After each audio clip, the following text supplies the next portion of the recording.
important cause to commemorate a very noble cause, I can say, to celebrate the India's glorious 75 years of independence.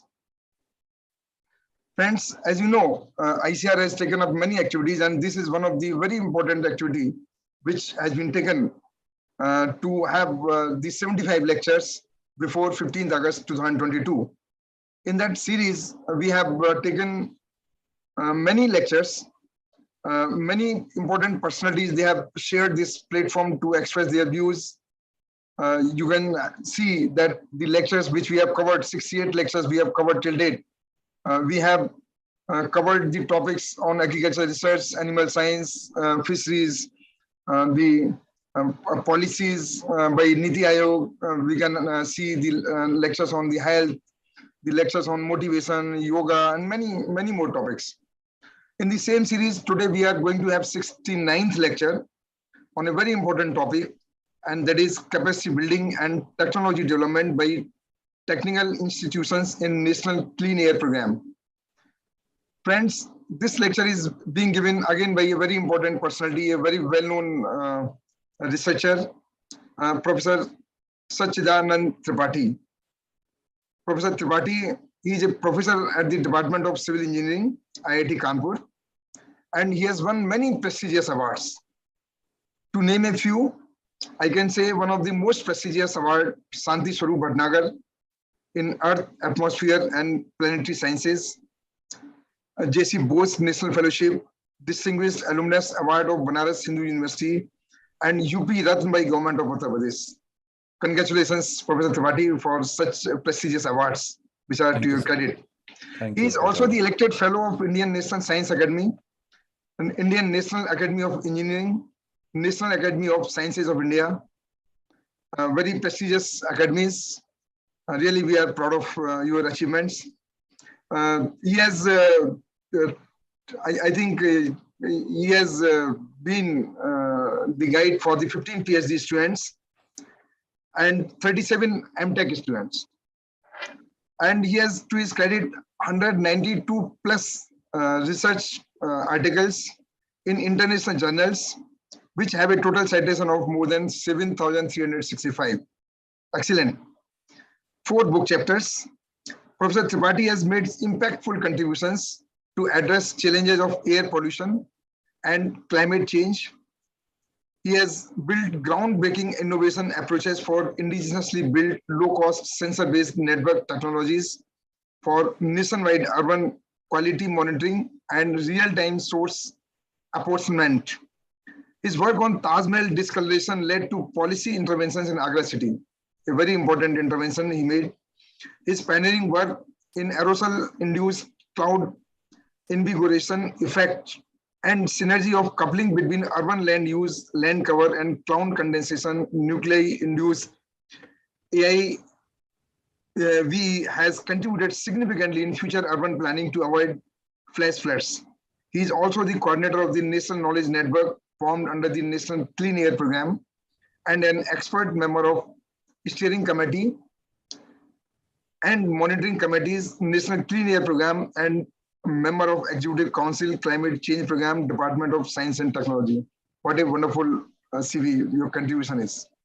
So we are thankful once again, Professor Tripathi, to you for accepting our invitation.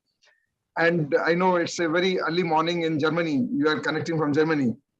And it's a very taxing that you have agreed to spare time despite your busy schedule, research schedule, and sparing time early morning. I think it's that shows a great dedication, a great commitment, and I'm sure your talk is going to be immensely benefiting our students, teachers, vice chancellors, our senior officers, and many more who are seeing either through this Zoom meeting or through the live streaming, which is being done through the ICAR official YouTube channel.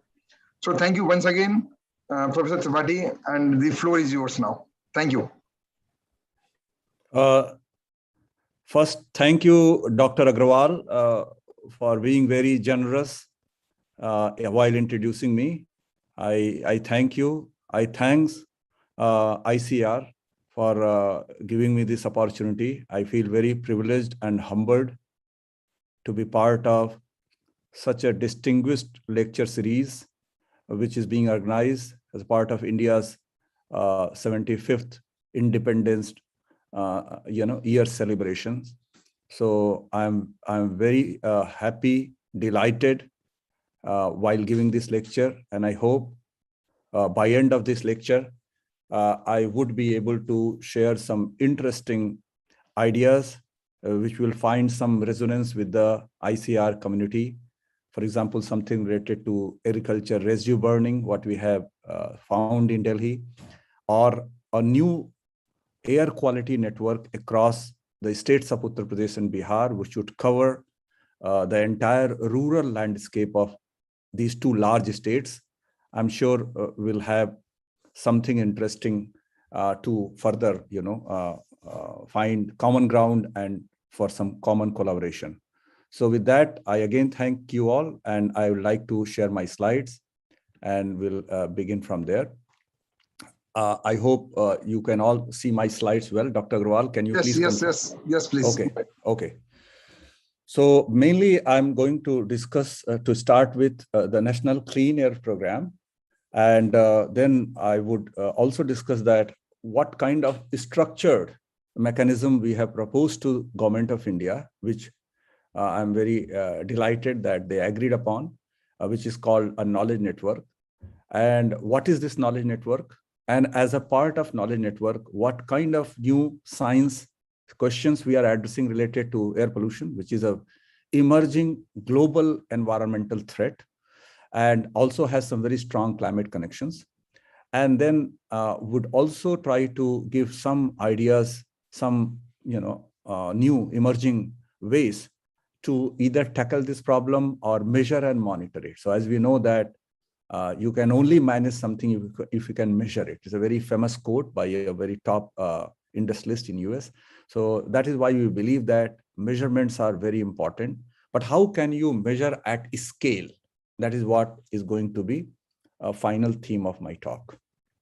So let me just begin with by acknowledging some of the central funding agencies, being Department of Science and Technology, Ministry of Environment and Forest Change, and Ministry of Environment, Forest Change and Climate Change, Department of Biotechnology or Central Pollution Control Board have been very generous in funding some of our endeavors, efforts. And recently, we have been quite fortunate to receive funds from some large international philanthropies, be it Bloomberg, Ericsson, or Open Philanthropies, etc. Currently, as it was mentioned by Dr. B.N. Tripathi Bhai Sahab, is that I am currently a fellow here at Institute for Advanced Sustainability Studies. I'm a senior fellow here at Potsdam.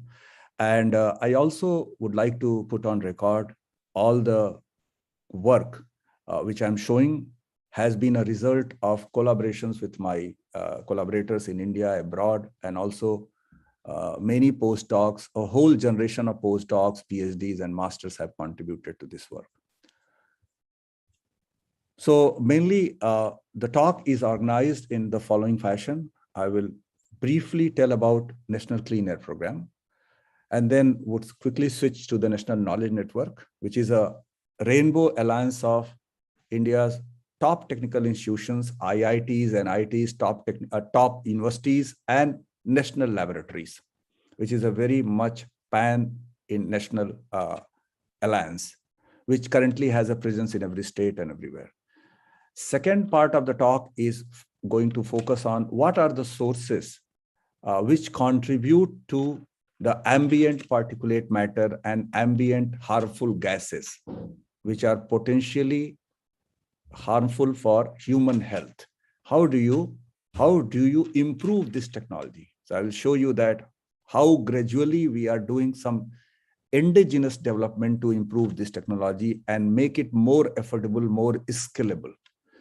And final part of the talk is to basically discuss about these sensors, that these low-cost sensor-based monitoring, and also how to impart more capacity where there is some lack of capacity, And in general, given the scale and the magnitude of this problem, which is huge, you will realize that we have less capacity and we also need to invest in that. So what kind of work Knowledge Network is doing in that direction, I also will be discussing that. So let me just begin with, this is a very primer slide because I know some of you have some probably prior knowledge about particulate matter, which some of the time we also call it aerosols. So these can be loosely be, used synonymously. So what you see here on the x-axis, you have three different distinct kind of settings. You have anthropogenic sources, which are right here. On the very left on the x-axis, which are basically city. Then you have rural sources where you go for like crop, agriculture, field. And finally, you have deep forest, what we call as biogenic sources. And on the y-axis, again, you see the scale is divided into three regimes. One is emissions, that when these things are directly emitted. Second, in the atmosphere, actually atmosphere work as a chemical reactor. It's a very complex kind of a reactor where all type of chemical reactions happen, which you can think of. And finally, what kind of climate implications these particulate matter or gases can have. So you see, as the particles or the gases are emitted from three distinct kind of sources, then they actually undergo a variety of very complex chemical and physical processes, which convert them eventually to the particles which we breathe or the particles on which cloud drops form. Okay. So these particles, what we breathe, actually are harmful to human health. That's one very important implication. And by acting as a seed to cloud particles, they can also modulate cloud formation, which has all of us know that has very important implications to hydrological cycle, monsoon, and also global energy balance. That is what is shown on the top left. And these particles can also interact with solar radiation directly or even indirectly, which I just spoke before. And by doing so, they can also alter the global energy balance, which has important implications to the climate change. So what you see that what you emit and what happens in the atmosphere, eventually it has strong linkages with human health and climate change, both at local to regional to global scales. So this is a very interesting work was done by actually a German group looking at the adverse health impacts globally due to particulate matter, mainly due to particulate matter. And what you see, there are two plots here. On the left, what is shown is the overall mortality, human health attributed to outdoor air pollution. And what you clearly see in this slide on the left is that India and China actually stood prominently in the dark colors. That means the largest particulate matter induced mortality happens in these two countries. And in fact, there are now emerging estimates that about 1.5 to 2 million deaths per year might be happening in India, primarily due to air pollution. And these are estimates basically made by many top journals, including Lancet. And on the right, what is shown is the sources which you could attribute to the majority of the deaths which is happening because of these particulate matter. And what you see, India is shown as blue, and because of residual cooking. So the sources or the solid wood or even sometime coal, the things which are used are attributed for these most of the deaths which are happening. So basically what you cook inside is not confined. Of course, it's very harmful to the immediate cooking people, the person who's cooking, but then it also travels outside and then it has a plethora of adverse impacts. So looks like that this slide is not appearing. Oh, some slides are actually looking like that has some problem here. I hope that in subsequent slides are good because I'm directly sharing because of the slides are large. So anyway, I will just go on like this. So this slide actually was on National Clean Air Program, and it has mainly three parts to it. One is that how this program came about. So, before National Clean Air Program was launched in 2019, the problem of air pollution was dealt with in a very fragmented fashion. So whenever there is a problem in Delhi NCR, we'll try to deal with that, or most of the country basically were not part of any comprehensive program to deal with this issue.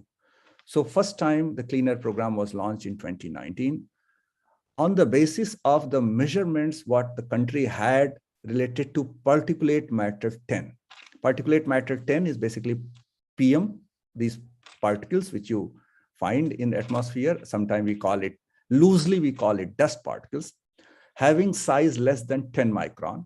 So most of the measurement or widespread measurements were available only for particles less than 10 micron at that time. And those were manual measurement. And they formed the basis to basically create this program. And the program has the major target. The primary target is to reduce particulate matter 2.5. So PM10 measurement was available, but particulate matter 2.5 is more harmful to the human health because these particles are tiny, 1,000th size of human hair. So they can when you inhale, can go into your lung and then can seep through your bloods into organs. So that's why our target in this program is to reduce particulate matter 2.5 by 1/3 by the end of 2024, which has been slightly amended to make it 2025. And there are 3 goals which, while we try to go on this journey of NCAP, there are 3 goals. One is to basically increase the research and science so that we address it more on a scientific basis. Second is to create more institutions and capacity building. For example, what you have seen now in Delhi to deal with this perennial problem of critical air pollution episodes in Delhi, Parliament enacted to bring a new commission. So earlier there was no commission in Delhi. So these kind of new institutions are also very well aligned with the philosophy of National Clean Air Program. And finally, you also want to mitigate the sources. So there are 5-6 major economic sectors, for example, industries or vehicular pollution or agriculture biomass burning or from power generation, just to name you 3-4 very major, or maybe waste and the dust. So these are 4-5 major sectors from where generally the particulate matter or harmful gases are generated, where you try to either replace it by cleaner energy sources, or you try to reduce the intensity of emissions. So this slide, unfortunately, is not at all shown, but because I think I'm just sharing it directly from the Chrome. So it looks like the slide conversion did not work very well.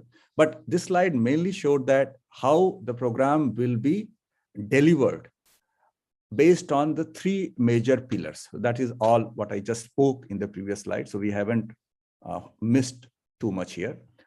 And I mentioned that when the program was on track, then we realized that there is a great need to create capacity because the program is very science driven. The problem of dirty air or the goal of achieving clean air has to be based on hard science. And then you can translate it into better and technologies which can work as per the local needs. You need to bring technical institutions together. You need to bring national laboratories together. And then wherever there is a lack of capacity, we also need to impart capacity. So with this idea, we approach the ministry where, as I was mentioned, I'm part of the Clean Air Program. And ministry found this idea very acceptable. And therefore, this is just to give you the timeline of this knowledge network. This knowledge network is a part of National Clean Air Program, which is headquartered, its secretariat is actually located at IIT Kanpur. And currently, if you look on the map of India, it is spread across all states where the polluted cities are there. So what are the polluted cities, which are shown here by this open circle? These are called non-attainment cities. Non-attainment cities mean that the cities where the air is not meeting the standard set by Government of India.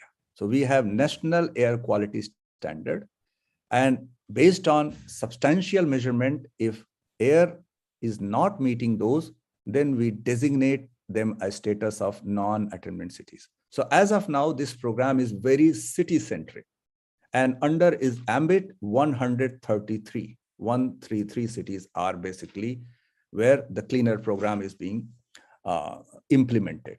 And what you see by star, we show these institutes of repute, which have been designated this status for the purpose of contributing to the capacity building under this clean air program.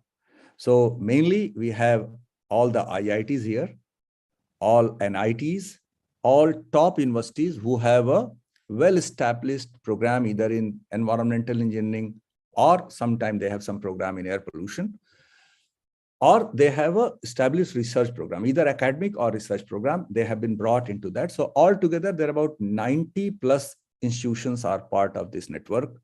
And the idea is that in every city or in the vicinity of, in the neighborhood of the city, we have one institute which can work with the city authorities to contribute towards understanding and implementation of this program by either generating data or analyzing data, or even helping them through technological development. That's the idea here. So now I will just take you through some of the work which we have done to understand this complex nature of sources which are responsible for the particulate matter and the harmful gases, which are called here volatile organic gases, and some of them can transform in the atmosphere to form particulate matter. So it's very important, before we go after them, we plug them or mitigate these sources, it's very important to get a very precise information about which they are and where are they located. So this is a very simple slide to show you that what is the existing practice of doing the source apportionment, which we call understanding sources, are called also source apportionment, right? So the existing practice is basically what you do is you collect particulate matter on filters, right? These are filters made of some media. Maybe it can be glass or quartz or something else. And then you store them in the laboratory for some time, because every day you have to collect one filter or maybe two filters. And then you try to do analysis for everything which is deposited on the filter. So you expose them to different kind of techniques like ion chromatography or atomic absorption spectroscopy, or even ICP, ion coupled plasma technique, to get an idea about what type of chemical species are present in this particulate matter. And once you have that information, you try to run a model, which is an invert model, to get what sources have contributed to it. So the idea is that some of these chemical species have some fingerprints of the sources which are present in the, actually in the atmosphere or in the vicinity where you have done this sampling. But as you see, currently as a part of clean air program, most of the cities are adopting this technique. But you can imagine that this process is slow, because you are collecting filters, you are bringing them, storing them, and then exposing them to analysis. And finally, you are running the model to get this information. It takes from somewhere 1.5 to 2.5 years before you get the result. Now, a country like India, which is undergoing a very rapid economic growth, certainly the overall scenarios related to sources are continuously changing. So to have a dynamic input into the policy making, this technique does not work. It can provide you a good baseline information, but dynamic input into the policy is not going to work. And therefore, we created a different way to understand source apportionment. We call it near or real-time source apportionment. where we deploy a couple of instruments, which are, for example, mass spectrometer or real-time metal monitors. Now, what you see in the second panel on the top cartoon, now from the snail pace, now we see a man is running. So from a 2 years time lag, you can bring down this duration to probably a week to 3 weeks. So you can get a real-time chemical speciation, and by inverting that information, you can get source information in near real time. That's one advantage. The second advantage is that what you see on the very right, there are those magenta or those violet color bars, which show that what are the sources which is contributing to these particulate matter, what you see. So there could be a whole range of sources. But the problem with the filter is that you cannot resolve them. So that's why you see some crosses. But in the second one, what you see, the real-time method gives you unprecedented information at molecular level. So you have a better ability to resolve sources with all its complexity, which is present in the in our cities, particularly in India. So that is what I'm going to basically walk you through very quickly some of the results we have.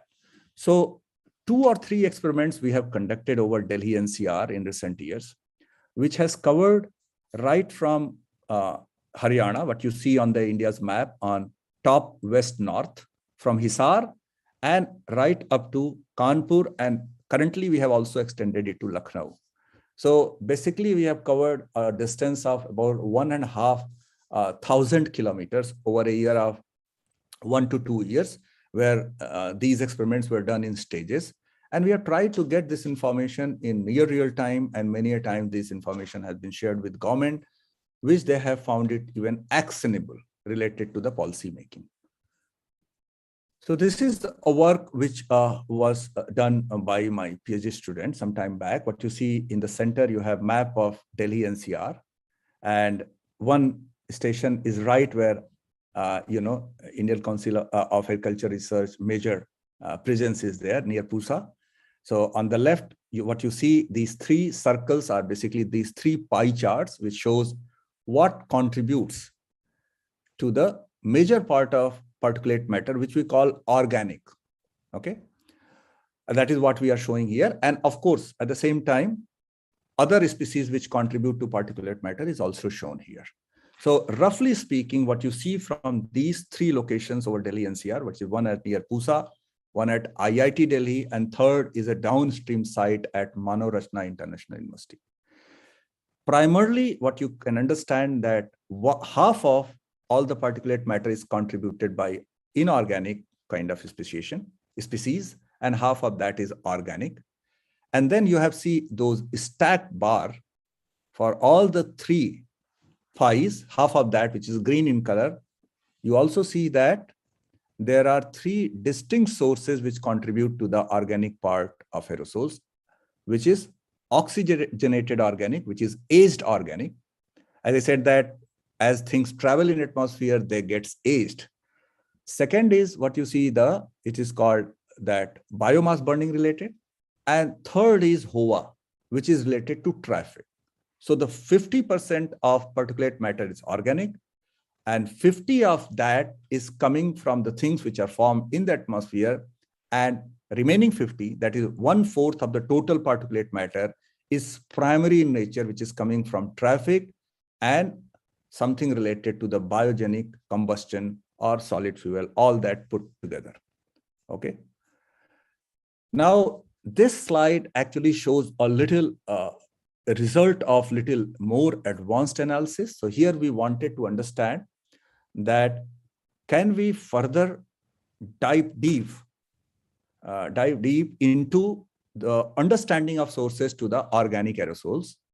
And what you see, the top pie shows the daily average values, and bottom is the daytime and nighttime, that we separate out that what contributes to that. And mainly our goal here was to understand what contributes to this secondary part of organic aerosols. which is more complex, that when you emit some of the gases or the aerosols, but then they actually undergo a very complex set of processes, physical and chemical, and then they finally give rise to these secondary organic aerosols. So it's very important to understand what sources are which are primarily contributing to it. And we could see that these are aromatic, lots of aromatic gases are contributing to it. There are some part of that is biogenic, which I showed in the very primer slide, that which is coming from the sources such as forest or trees, etc. Then you have an aged biomass, that the biomass which has been burnt elsewhere, and while traveling, it gives rise to what you sample here. And finally, you have also a mixed urban. This is a very complex something which is happening in the urban atmosphere. Okay. Then, as I said, that our goal also is to understand that how these particulate matter affect human health. So a very new technique, relatively new technique, which people have started employing is called understanding oxidative potential of particulate matter. This is called OP, and it is done by this chemical reaction, which is written inside the box. Basically, you do a chemical assay to estimate DTT. And once you have estimated, this is directly related to oxidative potential. Now, this gives you a mechanistic idea about how particulate matter actually are damaging the cells within your lung. So these particles goes into a lung, and there it deposits, and I said that then it flows into the bloodstream. So higher the oxidative potential, more harmful these particulates are. So here what we did, we measured it, and then it got published into a good journal, as you see, Environmental Science and Technology Letters. And we could also link it with distinct kind of sources, which are shown on the top, because we have the real-time information about oxidative potential, and we also have real-time information about different distinct sources which are contributing to it. Okay. Again, I think this slide is too complex to appear. So sorry about that. Something wrong has happened in slide transformation. This shows the results earlier were for summer, and this one shows for, results earlier were for winter, and this one shows for similar result for summer. One thing, what very interesting we found over Delhi by doing these measurements at IIT Delhi was to find an interesting source of particulate matter, which is cooking. Earlier, it was not so obvious from the previous studies. So here what you see that the time series of the sources are shown on the left-hand plot, which you see that traffic, coal combustion, cooking emission, less oxidized, and regional, right? And what you see that you are getting a very tightly stacked time series. So that means you are getting at a very high time frequency these results. And that is another advantage of such techniques. And on the right, you see is their diurnal variation, how these sources vary over a period of a day, right? So that is what you see on the right-hand side, those stacked plots. So if you look into the third plot, which is the light green color, and that shows a cooking organic aerosol, which has a very prominent peak around late evening. So these are, again, giving you some information that what all kind of things, economic or be it daily course related activities, which might be contributing to the emission of gases or particulate matter. And it gives you a good idea that what one could do about it, where one can work, where there are other cultural and other issues you cannot immediately work. So all these things will come out to the fore. This is another very interesting work was done by my PhD student, and again, very Delhi centric. We had measurements from two sites, one near Pusa, another near IIT Delhi. And we found that in the year of 2019, I'm sure most of you or some of you definitely follow the period which starts from early October to the December. And at least those who live in Delhi certainly experience very bad quality air and breathe it. 2019 stands out because from from middle of October to early November, we had a very bad, kind of worse episodes of couple of episodes of, polluted air we saw. And one of them we identified was related to this AGB here, which is agriculture biomass burning. So we saw that at that time, particulate matter would rise above 120, 130 microgram per meter cube on an average basis, which was done across few months, right? So we tried to understand why do we actually have given, attributed it to agriculture residue burning. So we tried to look into a couple of important markers here. And these markers are, as you see, are noted here, organics. And then you have BC is a black carbon. Black carbon is something which comes from particulate matter, or within particulate matter is primarily because incomplete combustion. If you do not do efficient combustion, black carbon comes in copious amount. And on the second panel, you have biomass burning organic aerosol. And then fourth one is little more aged, which is called little volatile organic aerosol. And finally, you have acetonitrile is a specific volatile organic compound, which is directly linked to the biomass burning incidences. Okay, it's well known that acetonitrile will come when you burn such kind of wood or bark or leaves, etc., or residue. And what we noticed here that at both sites, be it IIT Delhi or what we call, you have next to that is a MOES institute, and we call it IITM Delhi branch, which is just in neighborhood of Pusa.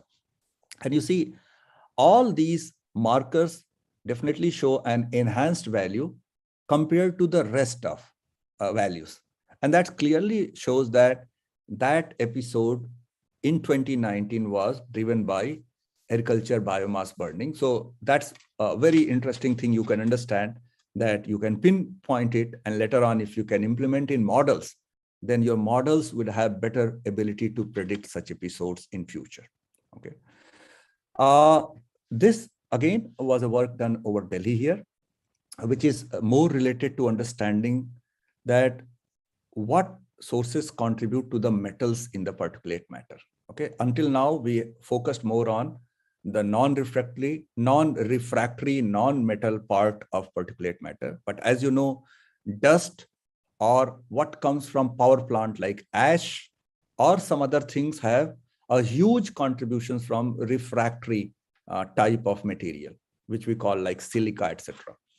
So here, what is shown is that what is the elemental composition of particulate matter over summertime in Delhi, which is the left pie. And you see it is majorly dominated by silicon and sulfur, because summertime you have dust, which is dominating expectedly. But the second most contribution comes from sulfur, because you also have a large demand during summertime of electricity, which is driven by the demand for air conditioning, etc. And then on the right, adopting a similar technique, we can also apportion that into sources. And that shows that, yes, that road or maybe transported dust is contributing to particulate matter primarily, and followed by power plant. And then there are some other sources as well. Okay. Currently, as I said, that we have shifted from Delhi. I just tried to show give some glimpses of the results we have had from Delhi. And now we have shifted from Delhi to Lucknow, which we can call as a central Gangetic Plain location. And we are now trying to understand again at a much deeper level. We are trying to separate out sources as far as possible. This is work going on in collaboration with Paul Scherrer Institute, Switzerland, where what we collect on filter, and then we try to expose it to, as you see, as the arrow is split out into two directions. So two very different, but very advanced kind of mass spectrometers. And what comes out, as you see, are at a molecular level mass by charge spectra you get. So in a low resolution spectra, you can get one kind of information. And when you try to resolve that, there are two time series shown here, two mass spectra shown, you can get a very detailed information, molecular information about sources. And that is what we have got it from Lucknow, which is the work done in collaboration actually with the Uttar Pradesh Pollution Control Board and even Department of Environment, Forest and Climate Change of Uttar Pradesh government, shows that during winter and summer, there are some very distinct kind of sources which are contributing to particulate matter in Lucknow, and sulfur containing compounds, which again, there is a large power plant close to Lucknow, depending on the wind direction, meteorology is also playing a major role. And interestingly, we have found that in Lucknow, the combustion sources are primarily or majorly responsible for high level of particulate matter compared to Delhi, and which also makes sense that except for agriculture biomass burning periods, Delhi generally would have lesser contribution from combustion related sources, because most of the Delhi, I think, has shifted to LPG, etc., for indoor cooking, right? Very briefly, I would also give you some idea about the source contributions to this non-methane volatile organic compound, because I mentioned that volatile organic compounds are important because they themselves can harm human, and while transforming into particulate matter, of course, they have many other adverse impacts. So this also was basically done by deploying a different kind of mass spectrometer. This is totally different from what generally used for understanding aerosol sources or particulate matter sources. We call this PTR-MS, proton transfer reaction mass spectrometry. So this gives you very highly resolved information about these volatile organic compounds. So I'm only showing here results for IIT Delhi and the downwind site, which is at Mahotsav. And interestingly, what you see here, we have listed here traffic 1 and traffic 2. Okay. And this is a very interesting information that came out, that traffic 1 is more associated with light duty vehicles like car, vans, etc., etc. And traffic 2 is basically heavy duty vehicles, for example, car or trucks, lorries, etc., etc. And we saw that basically it also fits quite well with the with actual regulations which were in place at IIT Delhi and Mahotsav. But you see, if you look at the diurnal variation of traffic 1 and traffic 2 at these two places, traffic 2 has a very flat kind of variation over Mahotsav, because there was no ban or restrictions on plying of these heavy duty vehicles, trucks, etc. But over Delhi, over IIT Delhi, during daytime, as you know, winter time, there is generally a restrictions on plying of these heavy duty. They only are allowed to enter from 10 p.m. to 6 a.m. And that is why you see there's a big dip in traffic 2. That is the second dose time series on the left-hand side plot. Okay. And that is what we have contributed with a whole year of data over IIT Delhi. And we have tried to understand that how the seasonal contributions to VOCs are giving overall annual climatology in a sense of the VOCs over Delhi. Now, very quickly, I will now give you some idea about this, the emerging technologies where we can use or leverage these sensor-based techniques to scale the footprint of monitoring over India. So just to tell you an idea, a number that in India, given its population and overall number of towns only, major towns, you require about 4,000 government monitors. And as of now, real-time government monitors are basically 300. So any given time, around 250 to 300 works. So you see the number, the quantum jump you require in order to meet the monitoring needs in the country by factor of 10 or maybe 15. And most of these technologies are imported and very expensive. So in a way, it's a cost prohibitive. If you add the monitoring space of rural India, then of course, the whole thing even go further. It will only exacerbate. So we have been working in this area for some time, for about 5-6 years, where we are trying to integrate these sensors in India, in the country, and try to understand, improve its accuracy, affordability, transmissibility, etc., etc. Okay. So one interesting work we did about 4 years back, which has found a lot of traction in abroad, and now also Indian agencies are recognizing it, where we try to understand the precision and accuracy of these sensors. Okay, because sensors cost you 1/60th of these government monitors. So give you an idea that particulate matter monitoring systems, the reference equivalent grade, the good ones, cost you about 20 lakhs, and it's imported. On the other hand, the sensor integrated units can cost you about somewhere from 60 to 70,000 rupees. So you can understand there is a cost difference of a factor of 30 to 40. In the cost of one monitor, you can buy 40 sensors. But accordingly, the sensors may degrade faster, their performance may decay.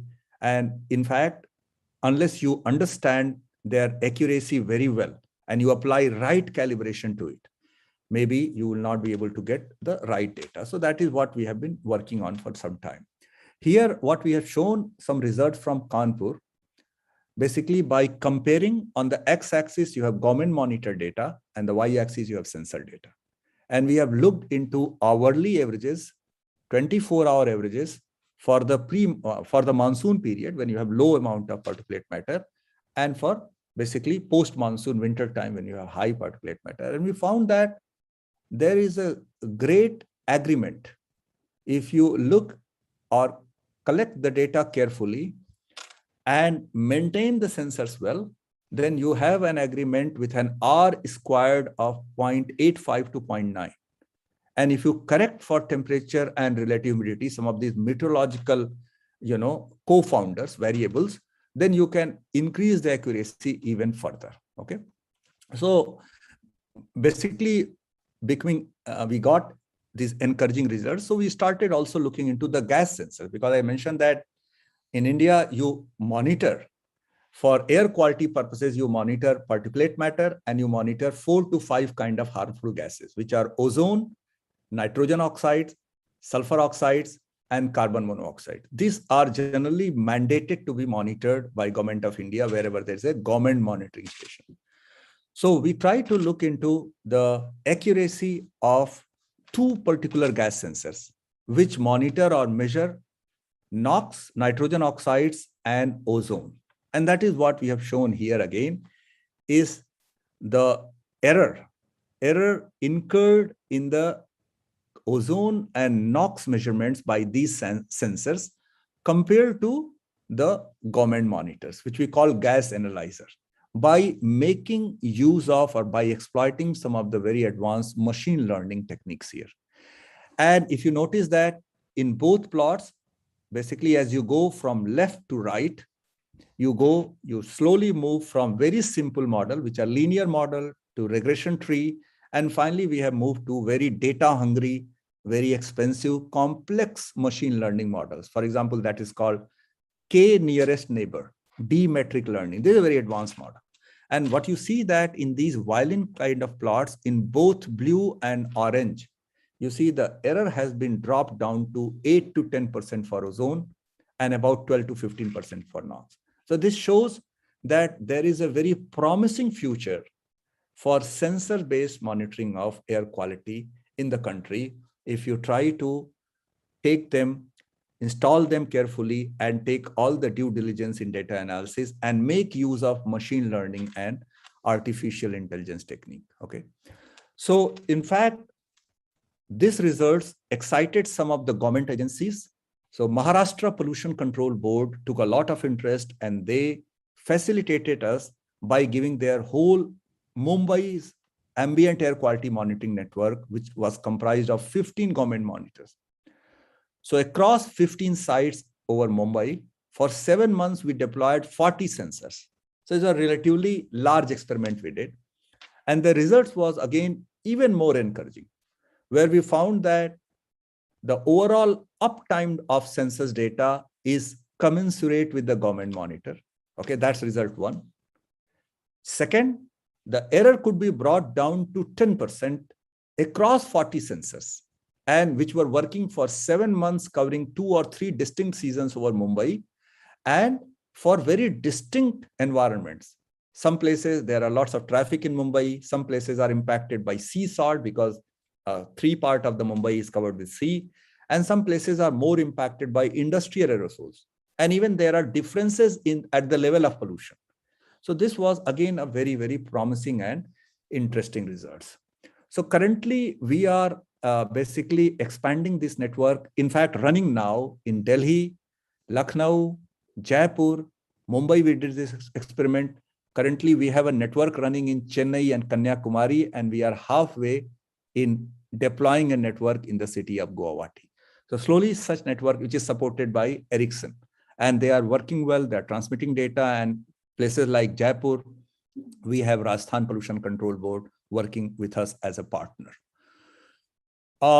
This is another interesting application of such dense network, which probably could make you a little enthused or excited about it, that this is a dense network of sensors running in Lucknow. We have deployed about 70 sensors in Lucknow. So just to give you a perspective, that there are six government monitors in Lucknow, and we have actually covered that with 73.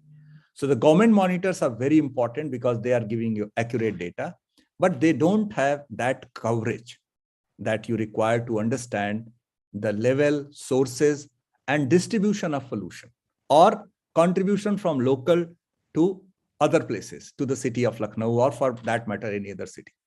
So this is what is the coverage of the sensors over Lucknow city as of now, is running very beautifully. And we have done some very rigorous statistical analysis by involving some of the professors of IIT Kanpur mathematics and statistics department. And we have worked out what are the places which are shown in pink spots, pink circles over city of Lucknow, greater city of Lucknow, which all the time have higher or larger values of PM 2.5 compared to other. And we call them hotspot. Many a times, I'm sure you read from newspapers that there's a lot of interest to understand in Delhi. For example, why Anand, Bihar always shows high values. Their government monitors always show high value. There is a reason to understand it. First, you want to identify it. Second, then you want to do something about it. Then if you understand it, then you can do something about it. And that can prevent the adverse health impacts to the people who are living in the neighborhood of hotspot, or those who are traveling, whether it's a school going children's, or if there are hospitals, etc., etc. Okay. So, and then there are other applications also currently we are working on using sensors, because I showed a very advanced approach, which was real-time source apportionment, but that is very expensive, very cost intensive, and also resource intensive, because that requires a lot of manpower and trained manpower. So all the time, you cannot actually work with that. You cannot scale it up. So what we are working now, we are using these sensors to train sensors with the real-time measured information and make use of AI, artificial intelligence, so the sensors start predicting sources. This is the next step currently we are working on. And that is what is shown here. Basically, if you look in the third row, where now a man is really a kind of sprinting ahead. So from snail pace to a jogging to a sprinting man, without having any loss of information, which is in the very right bars, what you see. So without loss of information, you are making use of sensors. All you need to do is to place sensors next to, or you rotate real-time source apportionment kind of infrastructure and make use of that co-located data, make use of these, some of the emerging machine learning and AI techniques, so that they start predicting sources. And we have some very interesting results already coming in, where we saw on the left pie is the actual information, the source information, source contribution to PM coming from the real-time source method. And on the right is the information you are getting from sensor-based data. And the results actually have a good match, and therefore it's looking quite promising.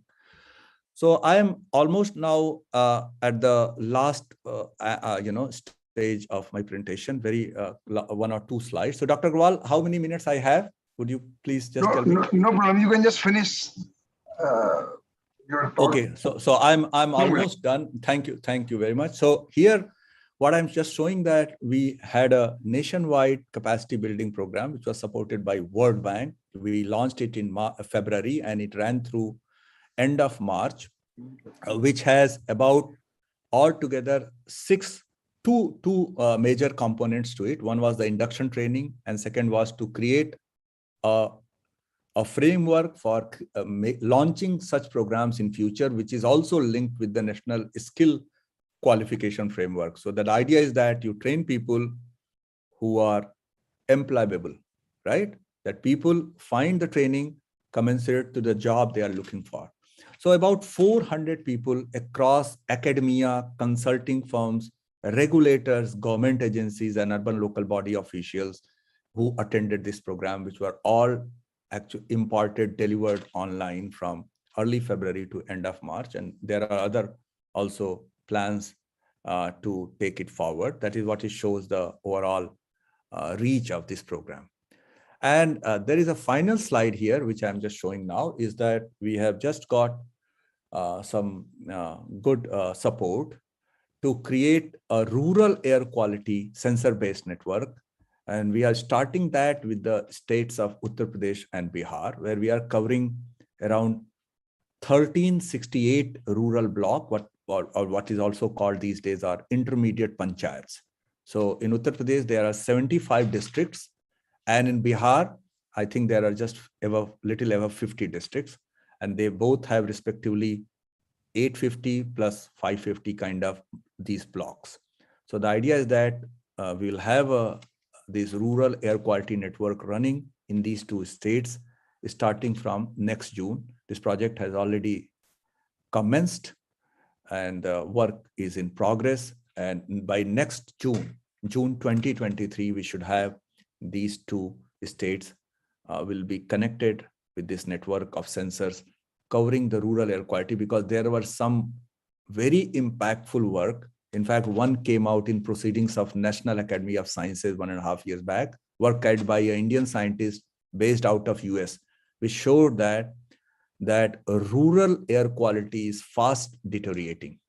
So it's quite important that we understand it. We understand what is contributing to it. Is it the local sources like rural household cooking related sources, or it's because of the contribution from the urban areas, and it's more, so basically it's a more regional pollution, or it's more driven by the local sources. Okay, so yeah, I will stop it here, and I will be happy to take some questions. Again, I profusely thank ICAR, Indian Council of Agriculture Research, for giving me this opportunity, and thanks to Dr. Agrawal for taking all these efforts. Thank you, Professor Tripathi, for giving from the basic to a very advanced idea, which is, I think, new to all of us, because the kind of research we have done in this field has been very educative for us. You have been involved at all levels, whether it's a research, policy, or in this listener ear network. So it has been a great learning, I think, for almost all of us. If you allow, we can take a few questions. Yes, yes, of course. Yeah. So the first question is by Dr. Rathore, who is working as national coordinator in NEHEP. Is there any technology which can avoid air pollution happening in Delhi because of the crop residue burning in nearby states? And how much is the oxidative potential of the pollutants of crop residue burning? And further, he's asking how Delhi becomes a gas chamber during winter season. The air quality deteriorates very badly. Okay, so there are three questions. I think let me take them one by one. So generally, this is a practice to attack on source rather than trying to remove particles or gases from ambient.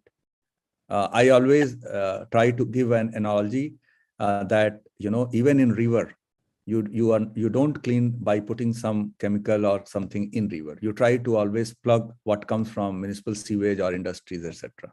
And just compare the overall volume of a large river like even Ganges and the volume of Gangetic plain. So I think there is a difference of probably 1 million or 10 million. So it's very difficult. You can always create some confined clean spaces, that is small space like colonies, and you can put something what is currently being talked about in Delhi, etc. But it is better to always act. So for agriculture residue burning, I think the solution is to, as I understand, is to create a consensus with all stakeholders so that we have a gradual in our complex political and societal setup. We need to gradually move to or make some shift in our crop pattern. We also need to enable farmers and others so that slowly they totally shift from residue burning in the farm. And we need to have all those infrastructure in place soon so that the residue can be transported, stored, and can be harnessed, leveraged in whatever fashion. Either you want to create the brick pallets or you want to create, those what you call LPG or CNG or whatever, right? Now that is part one.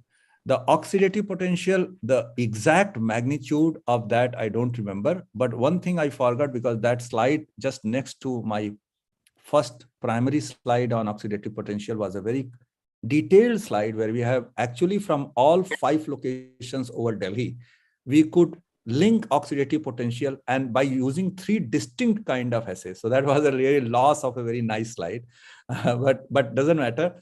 These 3 oxidative potential we could link to distinct sources.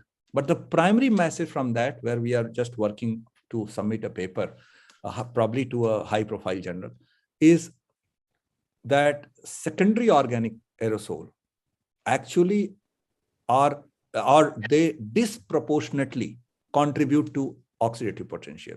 So partly to answer your residue crop burning, that what comes close to what people breathe close to crop burning sources probably will not have so harmful effect, but as it travels, it becomes secondary. What we mean by secondary is that from primary, it transforms because of something happening in the atmosphere, because I said it's a reactor. So the secondary inhalation or inhalation of secondary particles will be more harmful. So that is answer to a second one. And the last one, you said that why it becomes gas chamber. I think there are 2 or 3 major factors which contribute. But if you have to pin down, I think there are 2 main factors. One is that the weather very clearly plays a role, because the atmospheric mixing literally stops from 3rd week of October to early December, because you have that lowest layer of the atmosphere simply collapses to 70-80 meters. So you have very little room for the pollutants to disperse or go out. And the fact that you have crop residue burning, other sources which are already operating, and as the winter sets in, then there are many other very unorganized sources. There will be more demand for wood burning because of the temperatures dropping, trash burning, and even probably some of the industries already are working. They are already spewing whatever they are spewing. So all put together actually makes it, as you mentioned, that kind of a gas chamber. So that is why the commission has come in place. I think they have just submitted a report. Let's hope that something comes out and something happens on that by this winter. Thank you, sir. Dr. Anuradha is asking, is there any study on the role of urban forest patches like the Riz forest in Delhi in mitigating particulate matter air pollution, especially in terms of the type of tree species? Actually, the trees or forest, as for climate change is concerned, is very important. We all know that there is no 2 ways that we need to have more forest in order to basically take carbon dioxide from atmosphere, and it also mitigates these urban heat islands. So forest needs to be there. Now forest is a double sword when air pollution comes. So you need to have carefully selected trees. So some people have, I think from Delhi University, have done some studies. That's because some forests, as I said, can contribute to this volatile organic compound, like terpene, etc., very well known. And in summertime, as the temperature rises, trees actually start emitting more of these VOCs, and which can contribute to the secondary organic aerosol formation. So I believe overall forests are a good thing for both mitigating or combating climate change and air pollution. But when it comes to air pollution, I think we just need to be careful about the choice of the trees we want to plant.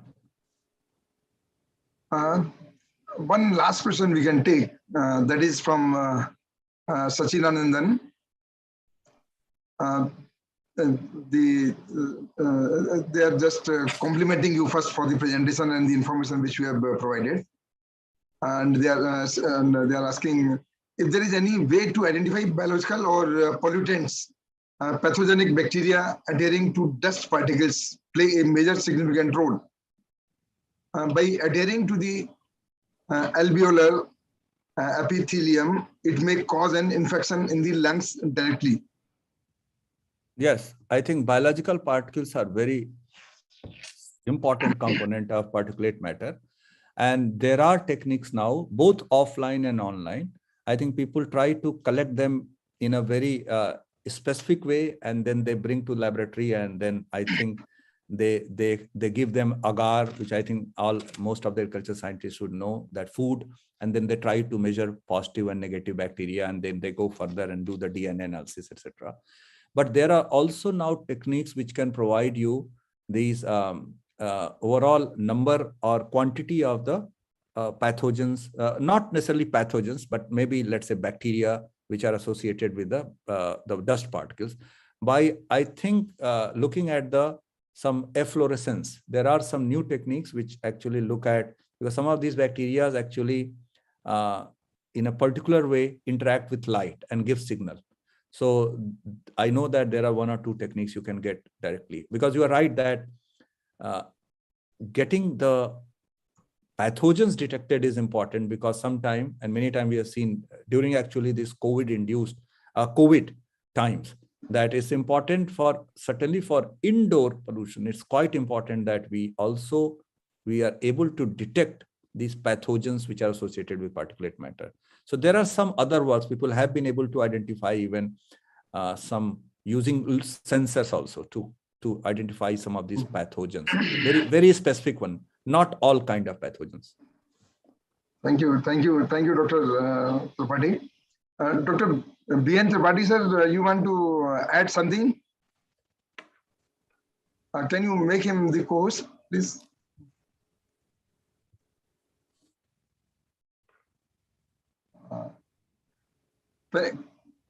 Just a minute. Arpit, just make him the co-host. Allow him to speak. Sure, sir. B.N. Tripathi. Yeah.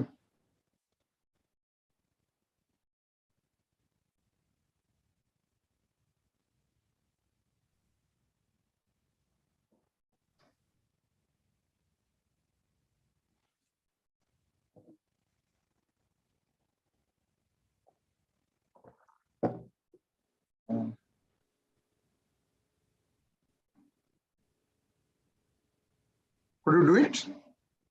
Yes. Now you can unmute. Okay, thank you. Thank you for the opportunity. I think it has been a very comprehensive talk. Right, that from air pollution to cleaning of air, how government of India is concerned. And we knew that it is simply that if we not generate any like residual burning, etc., that make our air polluted. But it is a lot of science involved in that. That is how Dr. Tripathi has brought it. That how he has been doing. I think he has been doing for the last 25 years on this atmospheric science and aerosol. I've been listening to him for the last several years. That how he has been able to develop technology, low-cost technology, putting sensors across the country, different state, different centers. Especially the Taj Mahal study. Yeah, and it also, and once, I think maybe just 2 years back, there was a high polluted, in Delhi. Then he was asked to just go for the artificial rain also. He was heading that committee as well. That in Delhi, if it is required, Then IIT Kanpur, headed by Dr. Tripathi, he can create an artificial rain so that we can get rid of air pollution in Delhi. So he has been doing an excellent job for last several years, and we have seen that he has been trying to make us understand what is science behind aerosol formation, size of aerosol, and how it is dangerous for the health, even in the rural areas also. Not only concentrating on rural, but in rural areas also, and how government is concerned and running program to how to get clean air, in the country. So they're all working on a very national level. So I must congratulate Professor Tripathi for an excellent talk involving a lot of science. Though I was attending other meeting also, but the way he has presented right in the beginning, that there are different areas he has touched upon, and how other institutions are working with the development of technology, low-cost technology, and ultimately with the objective to India to have a clean air, and because we are we are the highest polluted country in China and India. So that's a great work. And one thing I was just wondering that is there any microbiologists from your IIT, they're also involved with your work. Somebody asked a question that how this aerosol maybe conducive for a pathogen to be aligned with that, and it can go along with the aerosol, it can go to the animals or humans and affecting causing many diseases. So I think it will be a wonderful idea that along with your work, you also collaborate with a microbiologist, so that he can also look for the possibility if there's any predisposition of dangerous pathogen due to this polluted air. Apart from the polluted air itself is harmful for humans and animals, but is there any microbes like any virus and bacteria that become more get more conducive environment in the polluted air and infect humans and animals and that become health hazards? So that part I would like you to also look into that. So Dr. Tripathi, sir, is there any study on the effect of this air pollution on the animals? No, it is very difficult, for that you have to create an experimental model. That is very difficult, that we have to, polluted air should be, it should be taken in some jar, and then you have to expose animals mostly for a few hours, and they'll see the effect. I think I'm not aware of such a study. But certainly laboratory model, IIT can do it, because IIT currently they have got biotechnology department also. So there are a lot of very good biotechnologists and microbiologists also there. So I'd like to have his reaction on this, if he can, tell something. Good. So thank you very much for nicely summarizing this talk. So Professor Tiwari, I'm on behalf of Indian Council of Agricultural Research. We are really thank you very much from the bottom of our heart for giving such a nice information, giving the details of your research work, giving the details of the government initiatives for controlling this air pollution, which has become, I think, one of the most severe problem, at least in the metropolitan cities. I know it is there in the small cities also now. A lot of pollution you can see, but in metropolitan cities, it's really very difficult. And the kind of activities, initiatives you are involved in, I think it's praiseworthy. And we are really proud of your research, your initiatives, your contributions for the very noble cause.